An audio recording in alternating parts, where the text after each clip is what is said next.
benar-benar. Yang laki-laki serakah 2 bagian. Yang perempuan 1 bagian aja walaupun hidupnya susah. Makanya kalau saya disuruh menjadi konsultan bagi waris, saya tidak pakai yang begitu. Karena itu sebetulnya simbolisasi untuk rohani itu sebetulnya. Laki-laki 2 bagian, perempuan 1 bagian, simbol. Artinya urusan rohani harus lebih sungguh-sungguh daripada urusan jasmani. Kalau saya disuruh bagi waris jadi konsultan, saya tanya, siapa yang paling susah di sini? Gitu kalau saya. Ya. Wah, ternyata ya, yang paling susah itu adik perempuannya. Saya bilang sama yang laki-laki, kamu kerja apa? Direktur, Pak. Bagus. Berapa gajinya sebulan? Alhamdulillah 100 juta. Ya udah, kamu jangan pengen warisan ya. Kasih aja sama adikmu yang susah. Gitu kalau saya. Makanya nggak diundang lagi saya. Dianggap melanggar syariat gitu. Padahal syariat itu kan yang berhubungan dengan apa yang kita lihat. Betul apa tidak? Yang laki-lakinya direktur, warisannya 2 bagian. Yang perempuan suaminya gak kerja, dia juga susah. Dia cuma dapat 1 bagian. Masa begitu? Masa begitu? Paham maksud saya? Ini supaya peringatan aja buat kalian yang suka rebutan warisan. Ya, lihat yang paling susah, kasih aja semua. Ya, yang kerja gajinya berkelimpahan, ya udah jangan pengen warisan. Itu aja kok susah. Paham? Pernah dengar gak? Kalau laki-laki mau akekahan katanya laki-laki kambingnya 2, perempuan 1 aja. Wah bener-bener kalian itu ya. Karena laki-laki kambingnya 2, perempuan kambingnya 1. Bener-bener gitu ditaati. Itu simbol. Simbol. Akikah itu sebenarnya pengganti. Makanya ketika lahir anak kita, baik laki-laki maupun perempuan, utamakan rohaninya. Bukan jasmaninya, utamakan pendidikannya. Bukan urusan jajannya. Utamakan dari leher ke atas, bukan dari leher ke bawah. Gak apa-apa gak pakai emas, tetapi otaknya emas. Kincring-kincring. Tangannya emas, kakinya emas, semua emas. Otaknya enggak emas. Tidak punya masa depan. Paham maksudnya? Nah, pernah dengar enggak Bapak Ibu? Katanya di neraka itu kebanyakan perempuan. Langsung percaya? Langsung percaya? Nah itu. Karena kita ngaji selama ini ya di pikiran yang terbatas. Belum bisa melampaui kecerdasan yang melampaui pikiran. Nih saya kasih tahu bagi semuanya. Coba ulangi lagi. Tadi laki-laki simbol dari rohani. Perempuan simbol dari jasmani. Yang akan masuk neraka adalah kebanyakan perempuan. Maksudnya siapapun yang dalam kehidupannya mengutamakan urusan jasmani, ya pasti neraka. Masuk akal? Masuk akal? Coba kalian utamakan aja urusan jasmani. Betul enggak? Makan berlebihan, kan jasmani. Walaupun sudah kenyang, sayang, mubadir, kan gitu. Kan sakit. Betul enggak? Coba. Silahkan bermain-main sepuasnya dengan urusan jasmani tanpa kontrol rohani, ya neraka. Ada orang yang hartanya banyak, berkelimpahan, tapi dia sangat terikat dengan yang jasmani itu, yang namanya harta tadi. Dia takut kehilangan, betul nggak? Takut berkurang, pelitnya auzubillah, paling juga ditinggalkan mati, tidak berguna hartanya. Karena dia hanya berfokus pada hitungan-hitungan jasmani. Nah, jadi di neraka itu kebanyakan perempuan, makna hakikatnya siapapun dalam hidup ini, baik laki-laki maupun perempuan, kalau hidupnya hanya mengutamakan urusan-urusan jasmani, ya pasti sengsara hidup. Tidak akan bahagia. Gitu maksudnya, ya. Ini kadang-kadang ibu-ibu suka gampang dibohongi. Ya. Senang gak kalau dibohongi? Senang. Coba kalau ada orang membohongi kita, lalu kita percaya pada orang itu, tahu gak pesan spiritualnya apa? Ya, pinter kalian ya.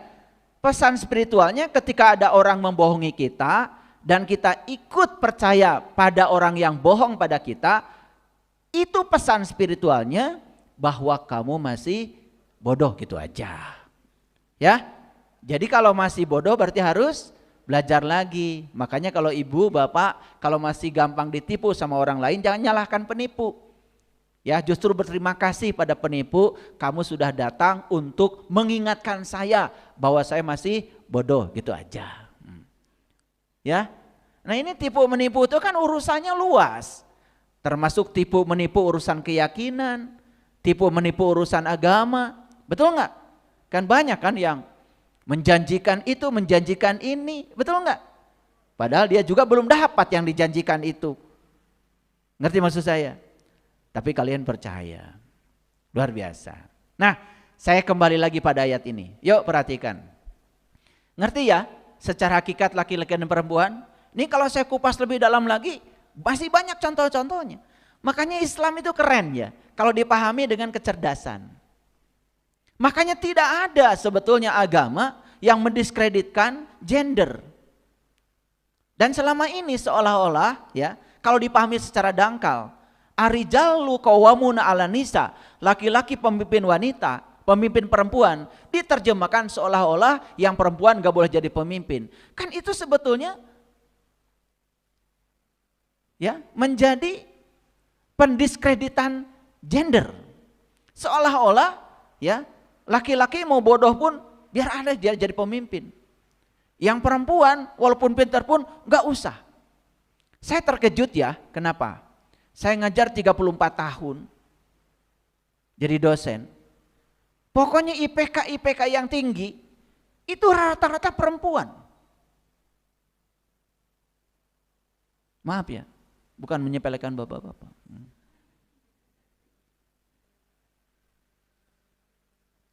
Itu fakta. Makanya saya juga kaget. Saya tanya teman-teman yang ngajar di universitas lain, apa fenomena perempuan itu lebih cerdas daripada laki-laki? Terjadi di universitas lain? Terjadi.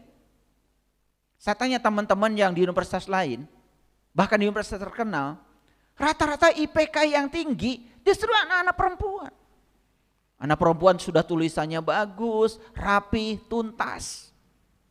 Yang laki-laki kadang-kadang saya periksa ujian, rusak mata saya. Iya.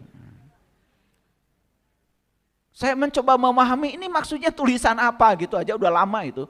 Belum memahami kontennya. Itu pengalaman ya.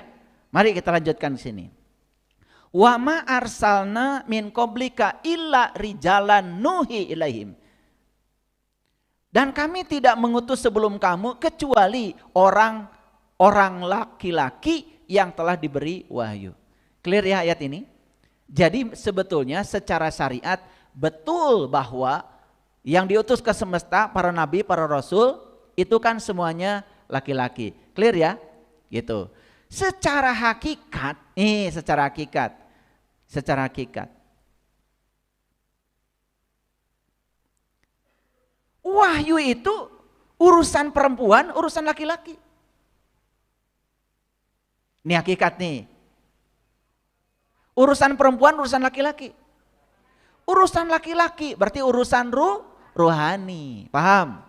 Jadi ibu-ibu bisa nggak kira-kira ya memahami wahyu? Bisa. Kalau rohaninya bersih, rohaninya suci, rohaninya selaras, rohaninya harmoni. Jadi semua orang pada hakikatnya bisa menangkap getaran-getaran ilahi itu. Asal dia sadar bahwa di dalam dirinya ada satu kekuatan yang diberikan Allah ya, yaitu yang disebut dengan rohani. Oke, kalau gitu saya mau bertanya sama Bapak Ibu. Bapak Ibu sadar nggak kalau Bapak Ibu itu sejak lahir sudah berpasangan? Sadar? Atau belum sadar?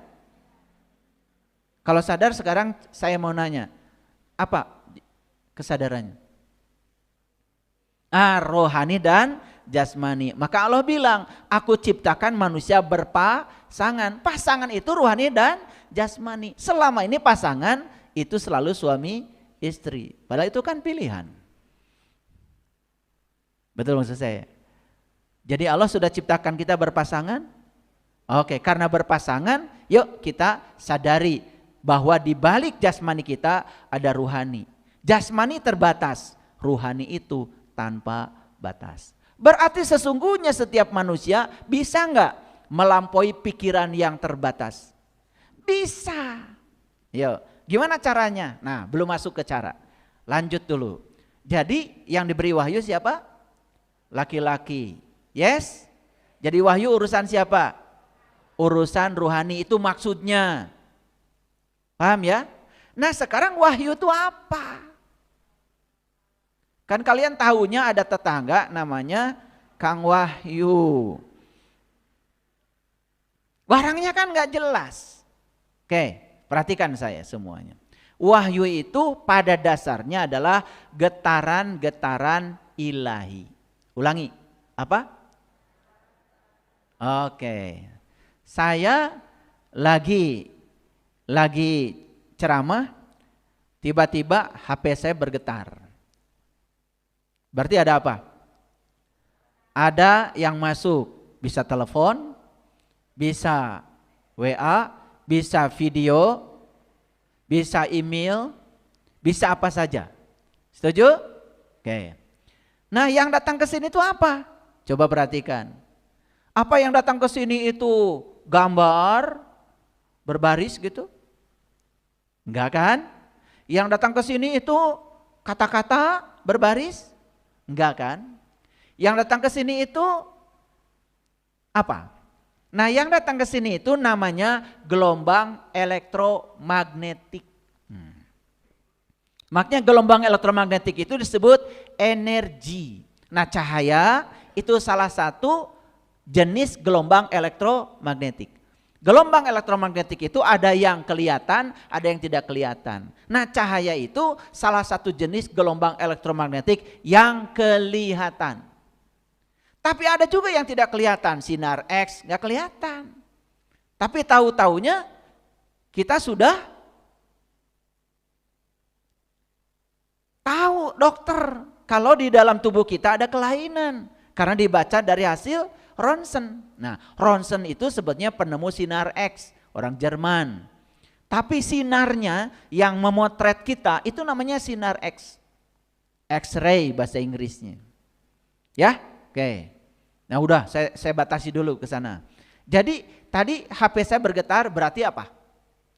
Ada gelombang elektromagnetik yang masuk. Clear?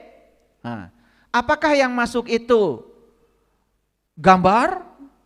Bukan. Yang masuk ini tulisan? Bukan. Yang masuk ini kata-kata? Bukan. Bukan, Bapak Ibu.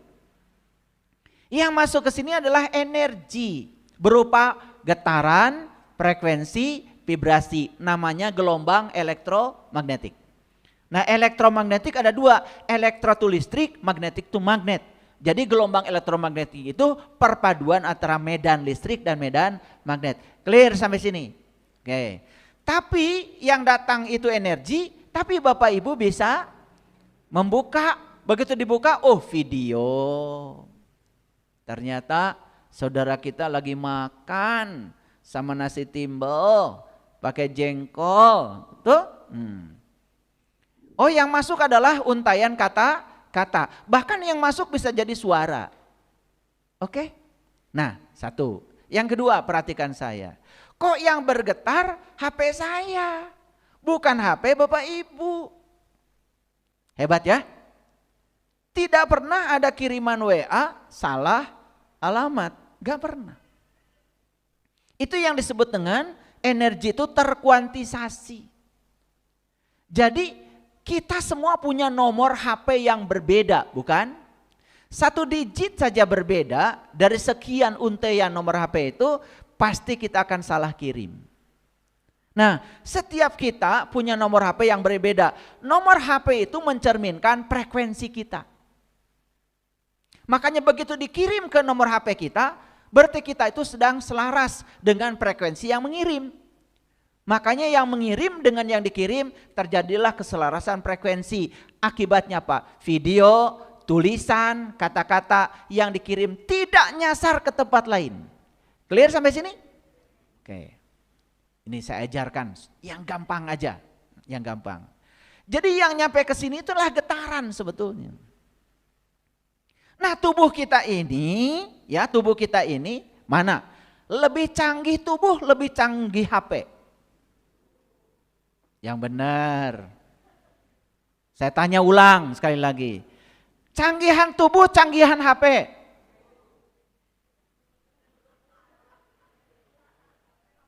Kok kalian ragu-ragu? Coba yang di rumah gimana? Canggihan tubuh, canggihan HP. Oke, betul, canggihan tubuh. Ya. HP kalian ya, iPhone terbaru. Dijaga. Si canggih. Betul enggak? Takut jatuh. Dilindungi? Dilindungi pakai macam-macam. Alat pelindung, ya, anti air, macam-macam. Jujur ya, kalian lebih melindungi tubuh, lebih melindungi HP.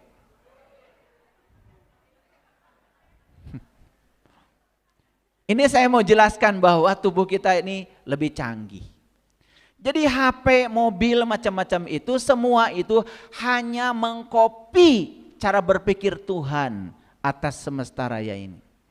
Ini yang namanya HP ini hanya meniru cara berpikir Tuhan.